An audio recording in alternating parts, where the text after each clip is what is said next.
Bueno, Crece desde el pie, nos decía Chani Suárez, este tema de Citarrosa, Alfredo Citarrosa. Y bueno, desde el pie también crece la memoria y desde el pie también crece este tipo de hijos literarios que aparecen como son los libros, algo que parece algo tan olvidado dentro de la vida cotidiana de los argentinos y argentinas, porque están mucho más ocupados de comer que de comprar libros, pero todavía gente compra libros y los lee. Para eso queríamos... Y los escribe. Y los escribe. Y los escribe. Y encima quiere venderlos. Así que son todos logros, son todos logros. Es un ganar-ganar, diría La Libertad Avanza. Y alguien que escribe, que los lee, que los vende, que los investiga y que uno se duerme una siesta cada vez que puede dormirse una siesta y cuando se levanta tiene un nuevo libro de Carlos Delfrade. Así es. Bienvenido, Carlitos. Un abrazo grande por estar acá con Manuel y conmigo. Además tienen razón. Cada vez que una siesta, yo terminé un libro o acabo de empezar otro, es cierto. Esto funciona así, digamos, porque vivimos poco tiempo, apenas 90 años. Hay que mantenerse y la insistencia,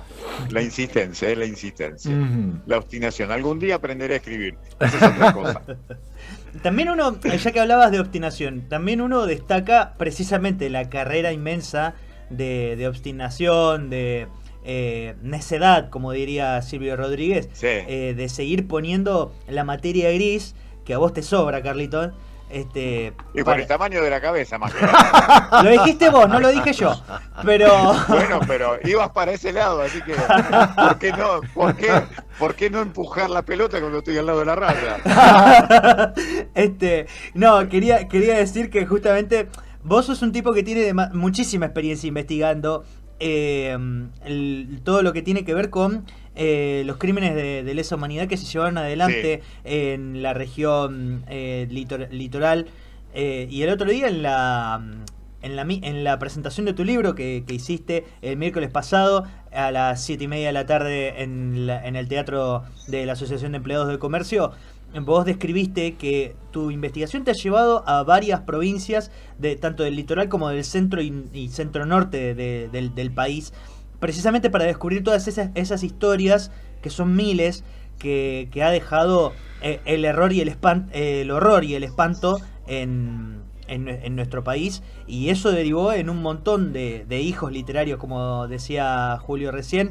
Uno de ellos, el último en ver la luz, es 50 años después, de Videla y Galtieri a Milei. Comentanos un poco de qué va, cuál es el eje de este nuevo hijo literario. Especialmente contarle a la gente que esta historia no terminó en el 83 cuando vino la democracia de transición, sino que eso sigue hasta el presente. Por eso la presentación del libro ayer en Santa Fe, antes de ayer en Rosario, como vos decías, empieza con un título del diario La Nación del sábado pasado, en donde dicen que los sectores que más ganaron en la economía son los bancos, el agro y la minería.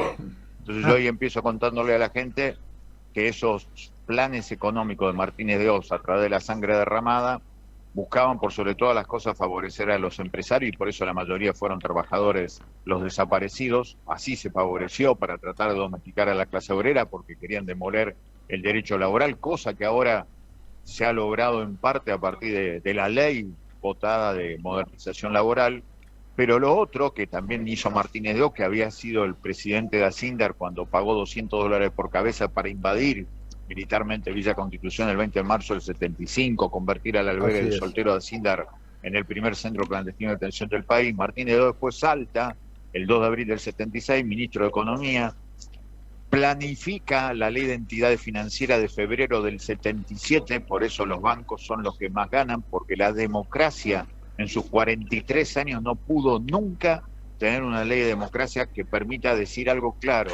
El dinero de la gente en los bancos es de la gente, no de los bancos, pero la ley de entidades financieras de la dictadura nos demostró en el año 2001 que es de los bancos, no de la gente. Eso es por la vigencia de la ley de entidades financieras de febrero del 77. Hubo una iniciativa de Carlos Heller de transformar la ley de entidades financieras en una ley de servicios financieros, que no es una cuestión etimológica ni una cuestión semántica. No es semántica solamente, exactamente, tenés razón, Julio. Y yo, para terminar en la idea de lo que te decía de los títulos de eso de la Nación, el agro empieza a ser el paraíso de las multinacionales cuando Martínez de Oz en el 79 aplica un decreto que termina con el control de la Junta Nacional de Granos sobre los puertos, claro, lo que hace que se abra la licitación de los puertos, de los 79 puertos que tenemos en las 7 provincias vinculadas al Paraná, en donde son las multinacionales las que hacen lo que quieren, gracias a eso es Martínez de Oz. Ahí está la otra explicación de la vigencia del 76. Y después el Código Minero, que es del siglo XIX, 2 siglos atrás, fue reactualizado a favor de las inversiones multinacionales también en la dictadura y luego ampliado eso con el menemato. Lo cierto es que los 3 sectores que más ganan hoy en el 2026 son 3 de los ganadores de la sangre derramada del 76 al 83. Eso había que contárselo muy claramente a la gente, especialmente a la privada, por eso esto empieza desde la ecología de la noticia, que responda a las 5 preguntas: ¿qué fue el golpe? ¿Quiénes lo hicieron? ¿Cómo se hizo ese golpe? ¿Cuándo y dónde se aplicó? Por eso hablamos tanto de las 6 provincias del litoral argentino, Santa Fe, Chaco, Formosa, Misiones, Corrientes, Entre Ríos, que era la jurisdicción del segundo cuerpo de ejército. Y por último, esta cuestión clave, que 6 de cada 10 de los desaparecidos eran obreros, empleados, trabajadores, y 6 de cada 10 tenían menos de 35 años, jóvenes trabajadores. Esos números, que son las consecuencias del golpe, explican la verdad del golpe. La verdad del golpe era servir al capital y a la empresa privada, no como lo digo yo, sino como lo decía Ramón Genaro Díaz Besone, que fue el hombre, el comandante del segundo cuerpo de ejército con asiento en Rosario, que diseñó los centros clandestinos de detención, después fue ministro de planificación de Videla, y en octubre del 77, cuando viene a la Bolsa de Comercio de Rosario, dice eso: el objetivo del golpe fue beneficiar a la empresa y al capital privado. Nada de ser nacional, nada de valores sanmartinianos, nada de cuestión patriótica, defender al capital y la empresa privada. Por eso los desaparecidos mayoritariamente eran trabajadores. Así es. La verdad que es interesante poder adquirir este libro. ¿Por qué? Porque hablábamos temprano y a partir de la editorial que habíamos hecho acerca de la necesidad de una conciencia, una sólida conciencia para una contundente derrota como la que acaba de sufrir la Libertad Avanza en su iniciativa de tratar de, como ellos dicen, dar vuelta a la página de la historia, sí, sin decir por qué, para qué o cómo. Digamos, lo que es una situación de plantear, tenemos que pacificar, ¿no? No hay nada para pacificar. Acá lo que hay que hacer es justicia, y otra de las cosas que planteábamos es justamente la idea de que la Argentina, a partir de lo que sucedió este 24 de marzo, ha demostrado que tiene un nivel de conciencia apropiada. Sin dudas. Por la gran participación ciudadana, independientemente de las estructuras partidarias, de las estructuras de organismos de derechos humanos, de las estructuras de organizaciones sociales. Decíamos que hubo una gran participación de la sociedad sin pecheras, sin remeras, sin gorritas, sin bandera, pero que sí tenía ese compromiso ciudadano necesario para demostrarle al gobierno de la Libertad Avanza de que el nunca más es nunca más. Me parece que las imágenes de Buenos Aires, de Córdoba y de Santa Fe, de Rosario en particular, han demostrado la contundencia de esa derrota. Parte de cómo explicar esa apropiación, ese encarnamiento de los derechos humanos que tiene la sociedad argentina, tiene que ver con tu libro, me parece, Carlos. Sí, tiene que ver con eso, porque además en realidad es el acompañamiento que hicimos durante tanto años, como vos, Julio, porque yo siempre te vi al lado, además, de los organismos de derechos humanos, de los sobrevivientes, de los familiares, y después sí hice algunas cositas más que algunos no hicieron, que fue ir a encarar a los torturadores que todavía estaban en la jefatura de policía de Rosario. Exacto. Hablar con ellos fue terrible, pero fue muy informativo, muy pedagógico, así como lo hizo Berbigi cuando habló con Chilingo de los vuelos de la muerte. Es fundamental eso. Y después hacerle la pregunta que todavía hoy sigue resonando. Yo cuando lo entrevisté a los Fiegos le fui con 2 preguntas claves para mí y que se siguen vigentes. ¿Dónde están los desaparecidos? ¿Y dónde están el resto de los 400 chicos que están buscando las abuelas, 98 de los cuales, este es un dato que generalmente en Rosario se dice poco, 98 de los cuales, derivado del procedimiento antisubversivo, como dice la lista en los tribunales de menores de Rosario, fueron secuestrados y distribuidos desde aquí, desde el segundo cuerpo de ejército, 98.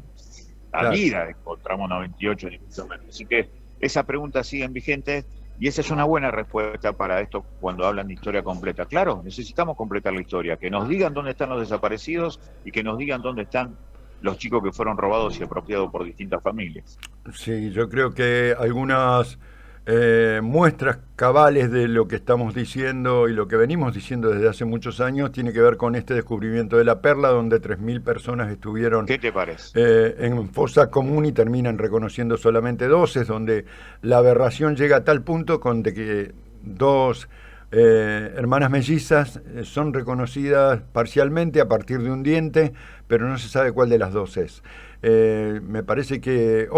con el mismo video que promueve el gobierno nacional a partir de esta señora Fernández, que es hija de desaparecidos en la ESMA. Es hija de desaparecidos en la ESMA, pero aparece apropiada en Mendoza, o sea, hay cierto grado de distancia donde la intención era borrar de su memoria y de la memoria colectiva la identidad de esta persona. Me parece que... Sin dudas. Por ahí tendríamos que verlo. Carlos, ¿dónde podemos conseguir tu libro? Lo estoy viendo que está en las librerías, lo cual me emociona mucho. Aparte tiene como una bolsita de plástico, lo cual hace que sea un libro casi serio. Así que lo pueden encontrar en la librería. Eso lo hace la Fundación Ross, que evidentemente sabe hacer libros. Ajá. Después lo que está escrito ya no es responsabilidad de ellos, es responsabilidad mía. Bueno, hay un compromiso serio con cada autor de los libros que sacamos por acá, que es que le mangueamos un libro para poder sortearlo. Hace mucho que no sorteamos. Así que con todo gusto. Esperamos que pueda llegarte por acá, porque nos debes desde hace un montón una presencia en el estudio. Dijiste que ibas a pasar y no pasaste a tomar unos mates con nosotros. Bueno. Tengo que cumplir. Así que bueno, venite con el libro y seguimos hablando. Les llevo los últimos 3 libros. Dale. Te mandamos un gran abrazo. Podemos encontrar este libro en todas las librerías, 50 años después de Videla y Galtieri a Milei. Y es una parte más, o un capítulo más, de la historia argentina, vista desde la mirada de Carlos Delfrade, que es un compañero, un colega, un amigo, y con el que hemos compartido innumerables luchas y vamos a seguir compartiendo las que podamos. Así será. Un abrazo grande. Abrazo enorme, Carlos. Un abrazo enorme, Carlito. Chao, gracias. Chao. Gracias a vos. Carlos Delfrade.